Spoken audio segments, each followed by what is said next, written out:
और आपने सुन ही लिया ब्लड प्रेशर, और आप क्योंकि डेली बेसिस पर इंटरनेशनल और हमारे डोमेस्टिक क्लाइंट्स को डील करती हैं, आपको पता है कि आपके पास बहुत सारे केसेस आते होंगे, और मेरा ख्याल है, मैं ये सोच रहा हूँ, मैं अपनी तरफ से अंदाज़ा लगा रहा हूँ कि उसमें ब्लड प्रेशर का एक खासा बहुत उसमें होगा, परसेंटेज होगी। तो सबसे पहले तो हमें ये जान लेना ज़रूरी है, जो बेसिक क्वेश्चन है, हम ब्लड प्रेशर की बात करते हैं तो बहुत सारे लोगों को पाकिस्तान में बिलखुसूस ये आइडिया ही नहीं है कि नॉर्मल ब्लड प्रेशर क्या है, और कौन से ब्लड प्रेशर पे हमें कि लो परसेंटेज क्या होनी चाहिए और हाई परसेंटेज, और कौन सा हेल्दी ब्लड प्रेशर है, हेल्दी ब्लड प्रेशर कितना होना चाहिए। अच्छा, हेल्दी ब्लड प्रेशर जो है ना, ये विद एज वेरी भी कर सकता है। अगर आपकी एज 40 से प्लस है और आपका ब्लड प्रेशर 140/90 तक रहता है तो दैट इज़ फाइन, ये कोई इतनी परेशानी की बात नहीं है। हाँ, लेकिन अगर इसके साथ आपके सर में दर्द शुरू हो गया है तो फिर ये परेशानी की बात है।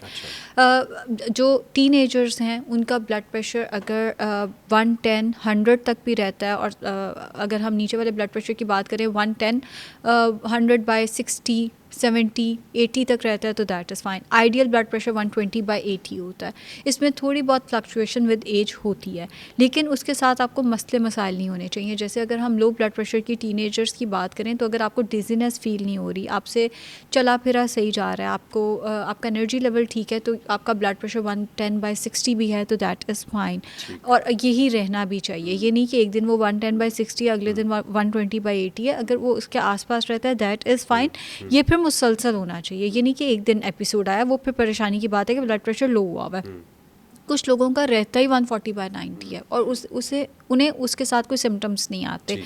अगर एकदम आपके ब्लड प्रेशर में फ्लक्चुएशन आना शुरू हो जाती है, लेट से आपका 140/90 रहता था और ये बढ़ गया है 160/90 हो गया या 160/100 हो गया, उस केस में फिर आपको परेशान होने की ज़रूरत है। इवन अगर आपका ब्लड प्रेशर 120/80 रहता है और एक दिन वो 140/90 आ गया तो ये परेशानी की बात है। जो आपका ब्लड प्रेशर शुरू से चलता आ रहा है, ज़रा उससे ऊपर नीचे होता है तो वो परेशानी की बात है। हाँ, 40 के बाद लोगों का मोस्टली रहता ही 140/90 है। सर दर्द नहीं हो रहा, चक्कर नहीं आ रहे, आपको गुस्सा चिड़चिड़ापन महसूस नहीं हो रहा, बात बात पे गुस्सा नहीं आ रहा, तो इट मीन्स कोई परेशानी की बात। अच्छा जी, हम इससे पहले कि आगे चलें, इसी में एक बड़ा ही, मैं उसको फ़नी क्वेश्चन तो नहीं कहूँगा, लेकिन बहुत सारे लोगों को ये सवाल ज़हन में आता है जब जब वो सुनते हैं, और अक्सर मुझसे ही पूछते रहते हैं, लेकिन ऑडियंस की क्लैरिटी के लिए, ये जो हम कहते हैं ऊपर का ब्लड प्रेशर है, ये नीचे का ब्लड प्रेशर है, इसको ज़रा क्लैरिफाई करें, ये ऊपर का ब्लड प्रेशर क्या है, नीचे वाला ब्लड, ये क्या चीज़ है? ये बेसिकली ये ले मैन टर्म होती है, सिर्फ और सिर्फ आम बंदे को ये बात समझाने के लिए।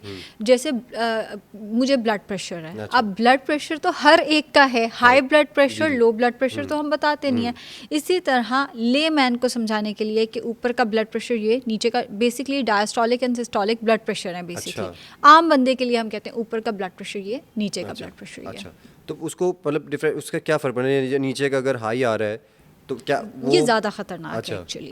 जो नीचे का ब्लड प्रेशर है वो बेसिकली होना चाहिए 80 तक। अगर ये ऊपर चला जाता है, जैसे ये 100 तक चला जाता है, तो ये ज़्यादा ख़तरनाक होता है। जैसे ऊपर का ब्लड प्रेशर अगर आपका 140/80 है दैट इज़ फाइन, ये कोई इतनी परेशानी की बात नहीं है। बट अगर ऊपर का आपका 120 और नीचे वाला ब्लड प्रेशर आपका 100 पे जा रहा है तो ये थोड़ी परेशानी की बात होती है। आपको फ़ौरन डॉक्टर के पास जाना चाहिए और डॉक्टर आपको फ़ौरन उसकी दवाई देता होता है। अच्छा, अब एक सवाल ये आता है, अब क्योंकि हमने उसको डाइट की तरफ लेकर जाना है, तो बहुत सारे लोग ये हमारी सोसाइटी में, बल्कि ओवरऑल ये बात करते हैं कि ज़्यादा जो लोग नमकीन खाते हैं उनको अगर ब्लड प्रेशर नहीं भी है तो उनको इशू शुरू हो जाता है, ज़्यादा नमकीन खाने की वजह से हाई ब्लड प्रेशर के इश्यूज शुरू हो जाते हैं। क्या इसमें कोई हकीकत है? वन ऑफ द फैक्टर्स, अच्छा, बहुत ही माइनर सा वन ऑफ द फैक्टर्स। अच्छा, ज़्यादा ब्लड प्रेशर का मसला जेनेटिक्स से रिलेटेड होता है। अगर अच्छा, आपके जीन्स में ये है उससे रिलेटेड है। स्ट्रेस से इसका बहुत ज़्यादा ताल्लुक है। जो लोग स्ट्रेस बहुत ज़्यादा लेते हैं या जिनकी ज़िंदगी थोड़ी सी तल्ख चल रही होती है उनको भी ब्लड प्रेशर का मसला अक्सर शुरू हो जाता है। वेट का इससे बहुत ज़्यादा ताल्लुक है।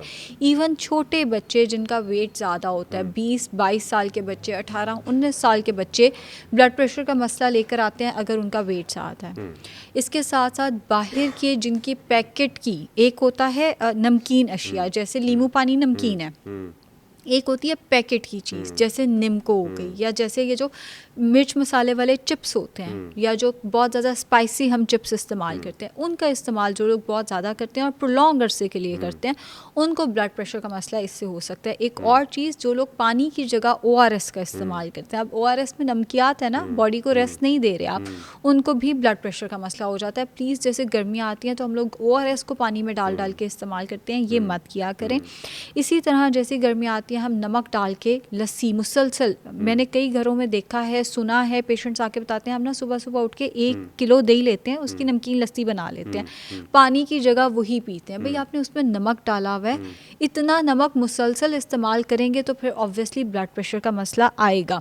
लेकिन अगर ये कहें कि नमक वाली लस्सी या नमक वाले खाने से ही ब्लड प्रेशर बढ़ गया है, तो ये नहीं हो सकता। और भी बहुत सारे उसमें फैक्टर्स आएंगे, जिसमें नमक वाली चीज़ वन ऑफ द फैक्टर्स है। अच्छा अच्छा, या तो आपने बता दिया कि भाई नमकीन जो है वो वन ऑफ द फैक्टर्स हो सकता है। तो अगर एक हेल्दी ब्लड प्रेशर को मेंटेन रखना चाह रहा है कोई भी इंडिविजुअल, लड़का हो या लड़की, अब मिसाल के तौर पर कोई लड़का है या लड़की है, उसका जो नेचर ऑफ जॉब है वो थोड़ा स्ट्रेसफुल है, अब उसको जाना पड़ता है, रूटीन इस तरह की है कि उसमें स्ट्रेस ज़्यादा है, उसमें उसको एग्जॉस्ट वो ज़्यादा हो जाता है या हो जाती है। तो ऐसी रूटीन में ऐसी कौन सी डाइट को उसके अपनी रूटीन में रखना चाहिए कि उसका ब्लड प्रेशर जो वो मेंटेन भी रहे और ये वाला इशू कम से कम ना हो उसको? अच्छा, जो ब्लड प्रेशर मेंटेन करने का तरीका होता है वो होता है एक्चुअली फ्रीक्वेंट मील्स का इस्तेमाल करें। ब्लड प्रेशर मैंने उन पेशेंट्स में ज़्यादा लो होते देखा है जो लोग अपना लंच नहीं कर रहे। भाई, अगर आप सुबह उठे हैं, उठ के आपने नाश्ता किया, आप चले गए, अब आपने जॉब पे कोई लंच नहीं किया, उसके बाद आप घर में 5-6 बजे वापस आए और आपने आके अपना जो है वो डिनर कर लिया, ब्लड प्रेशर लो हो जाएगा। ब्लड प्रेशर हाई का प्रॉब्लम वहाँ आएगा जहाँ आप वहाँ पर लंच नहीं कर रहे, या कर रहे हैं तो बहुत ज़्यादा बाहर की चीज़ें इस्तेमाल कर रहे हैं, या आपको ही वही पैकेट वाली अशिया का इस्तेमाल जो है वो कर रहे हैं, तो ब्लड प्रेशर हाई होना शुरू हो जाएगा। अगर आप हेल्दी फ्रीक्वेंट मील्स लेते रहते हैं तो यूजुअली ब्लड प्रेशर का मसला नहीं आता, अनटिल अनलेस ये आपके जीन्स में है।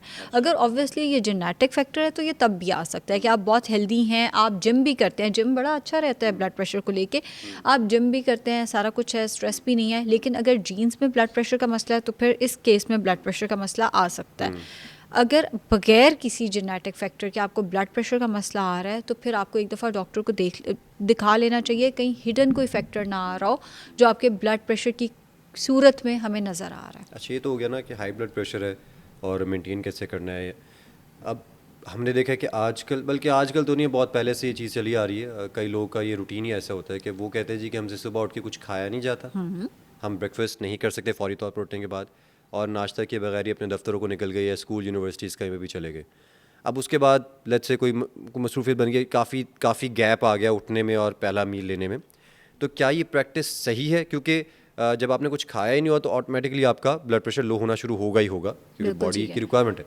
तो पहले तो ये बताएं कि भाई ये जो नाश्ता ना करना है और उसमें गैप देना है उठ के, और आप लंच टाइम पे जाके अपना नाश्ता करें, क्या ये प्रैक्टिस अच्छी है? अगर हम अपनी बुक्स पढ़ें ना, हमारी अच्छा। बुक्स ये कहती हैं ये बहुत बुरी प्रैक्टिस है। हम अच्छा। पूरी उम्र ये सुनते समझते आए हैं न्यूट्रिशन के स्टूडेंट के, ये बिल्कुल गलत है। जब हम प्रैक्टिकल लाइफ में आते हैं और जब हम रिसर्चेस पढ़ते हैं तो कोई मसला नहीं है इसका। अगर आपसे सुबह उठ के नहीं खाया जाता, दैट इज़ फाइन। कुछ लोगों को मोशन सिकनेस होती है, यानी अगर वो खाना खाते साथ ही गाड़ी में बैठेंगे वो उल्टी कर देंगे। अच्छा। ये भी लोगों का मसला है। अब आपका फर्स्ट आप मील ऑफ द डे, जब आपको भूख लगे आप तब ले सकते